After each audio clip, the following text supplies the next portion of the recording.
Hey everyone, Rho here. So finally our next week's special is upon us with the Heroes of the Imperium.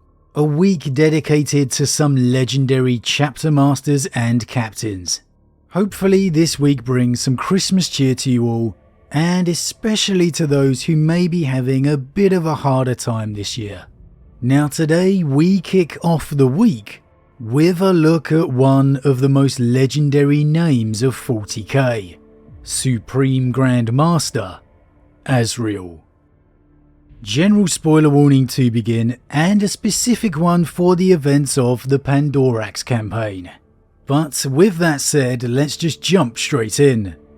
Okay, Supreme Grand Master Azrael, leader of not only the Dark Angels chapter, but also the spiritual leader of all the Unforgiven, the chapters who bear the lineage of Lion L. Johnson.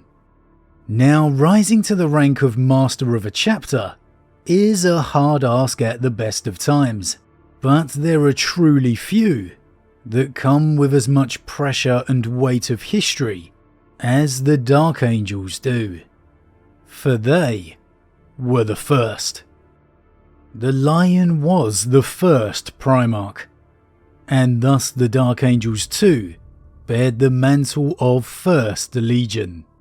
To be the first is to forever be a breed apart, and still today, this reputation weighs heavy.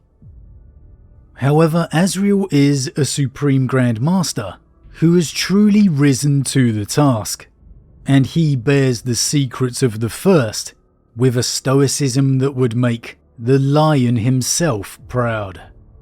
In a time when the very galaxy is falling apart, almost single-handedly does Azrael ensure the Unforgiven remain true. Now, one particularly awesome example of Azrael's character is during the events of the Pandorax campaign, a time when Abaddon the Despoiler himself had led his Black Legion into taking over this vital system. And these events are covered in the novel Pandorax and the audio drama Trials of Azrael, both written by author C.Z. Dunn. And honestly, I can thoroughly recommend them because they are absolutely awesome. If you've never read or listened to either of them, then I really do recommend you check them out. I really don't think you'd be disappointed. Now, during this campaign, Abaddon's goal was to weaken the bonds of reality between the material world and the warp, using a hidden gateway upon the world of Pythos, allowing the forces of chaos to run rampant and the demons of the ruinous powers to flood into the galaxy. And well, that's exactly what Abaddon does. The forces of the Imperium mounted up a valiant defense, their fleets engaging the titanic Chaos warships in space. But it was ultimately to no avail, and defeat looked all but inevitable. Only it was then that Azrael and the entire chapter of Dark Angels arrived, including the Rock itself, the mobile fortress monastery of the chapter, crafted from the remains of their former home Caliban, and the citadel that contains their deepest, darkest secrets. Few are the capital ships that could stand before the Rock of Caliban. But as impressive as that arrival may be, the Dark Angels had not come alone. A full brotherhood of Grey Knights too surged forth in the name of their Emperor. Now, essentially what transpires here is Azrael leads half the entire Deathwing company in boarding the Imperium vessel known as Revenge, attempting to save it from its chaos borders and reinforce the embattled Grey Knights who were already aboard. However, somehow when teleporting aboard, Azrael is separated from his men, arriving instead in some unknown dark chamber. All Vox communication is gone, and not only that, before him stood Khan the Betrayer. And well, getting separated from your men during a teleportation is most likely not a good thing at the best of times. However, when you end up before Khan the Betrayer, well, you must just have to be the unluckiest soul in the Imperium. Or there's more likely other forces at work. And well, here, as you might expect, Khan didn't exactly waste any time in launching himself at Azrael. Now their confrontation is absolutely awesome, and it's covered in particular in the Trials of Azrael, so if you've never listened to that audio drama, then honestly guys, I really recommend it again. These are the kind of moments that we live for as 40k fans. Two iconic characters meeting face to face and going head to head. One in the name of the Emperor, and the other the Blood God. Khan is of course renowned across the lore, within and without, as one of the most unstoppable fighters out there. He is a literal unbridled force of rage. Not since the days of the Siege of Terror has anyone met his match. And even then, it took Sigismund himself to stop the maddened beast. And well, since then, honestly, I can't think of anyone that's come close to accomplishing the task. Maybe there's someone I'm forgetting about here, but nothing comes to mind. Even Celestine herself has fallen to the bite of Gorechild. However, this was no saint that Khan faced, and it's no mere chapter master either. This was Supreme Grand Master Azrael, and to me this was undoubtedly one of his finest moments. Azrael goes toe to toe with Khan the Betrayer. This is no battlefield filled with brothers to assist him, no open spaces to maneuver and use. This was a dark, tight, confined space, and there was no one coming to help Azrael. Yet despite all of that, he manages to hold Khan off. Yes, of course Khan presses the offensive, but that's what he does. Blood for the Blood God. He's the original berserker. And you have to remind yourself that Azrael didn't go into this expecting to fight Khan. He's still trying to figure out just what on earth has happened, how he even ended up in this situation. Yet even then, he manages to not only hold his own against Khan, but he manages to get blows in return, even managing to draw blood, not once, but twice. For all of Azrael's reputation, you very rarely hear his name mentioned in regards to the top fighters in current day Astartes. But well, maybe it's about time we put some respect back on his name.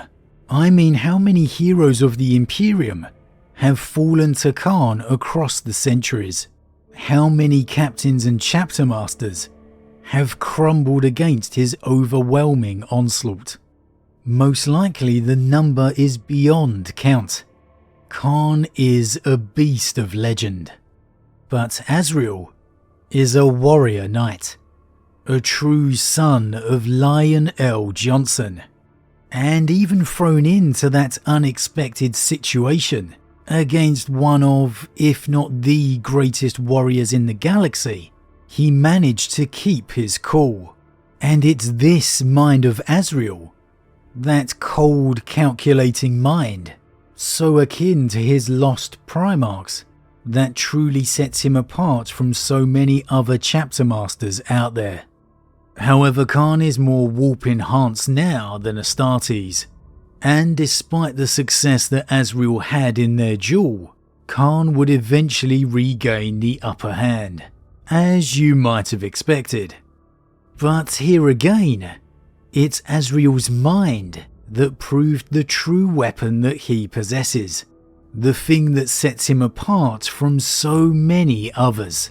Whereas Khan pressed the attack in their duel as only he knew how, Azrael, despite having the use of only one arm, remained calm enough to wait.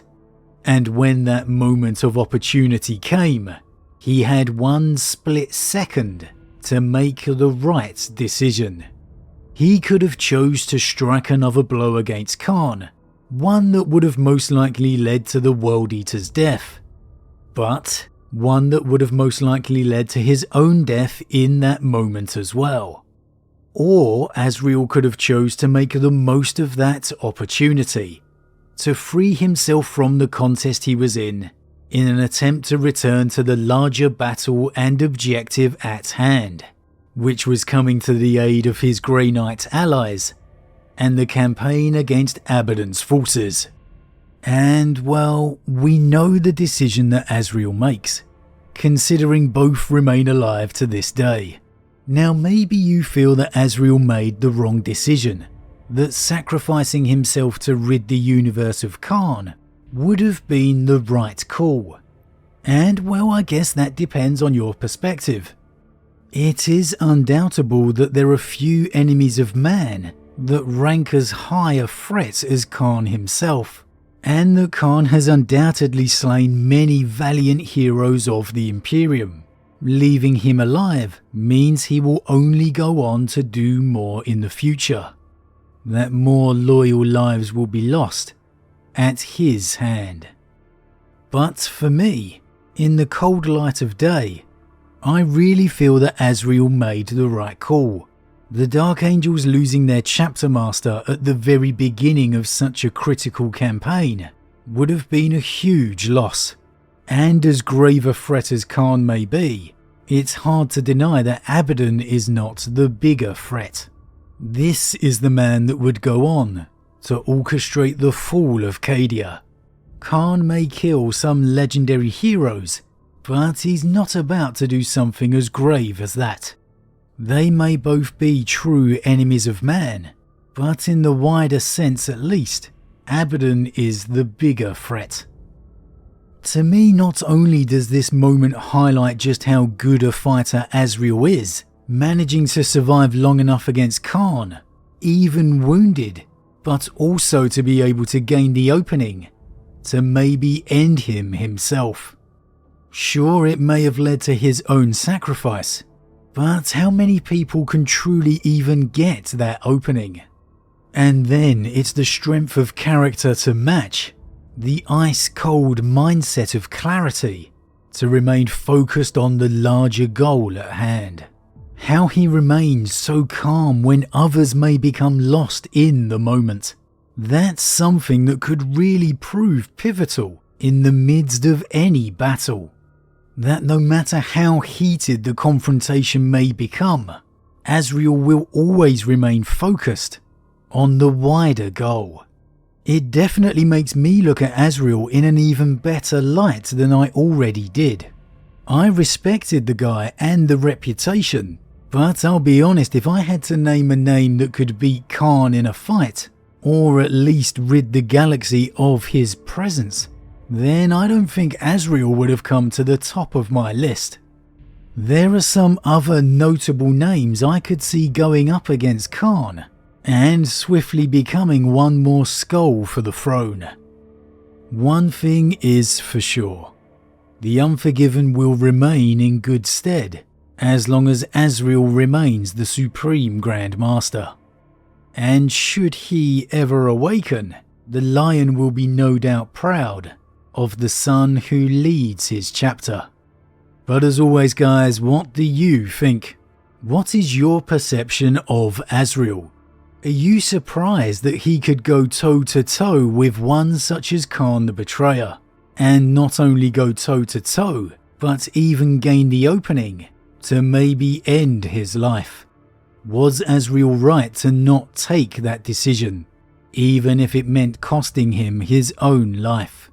Was he right to focus on the larger threat to the Imperium, or is Khan a grave enough threat himself? Should Azrael have sacrificed himself to rid the Imperium of Khan? Or does the larger safety of the Imperium always come first? As always guys, leave your thoughts in the comments below, I love to read them. Huge thank you to all my subscribers, your support truly means a lot to me, it really does.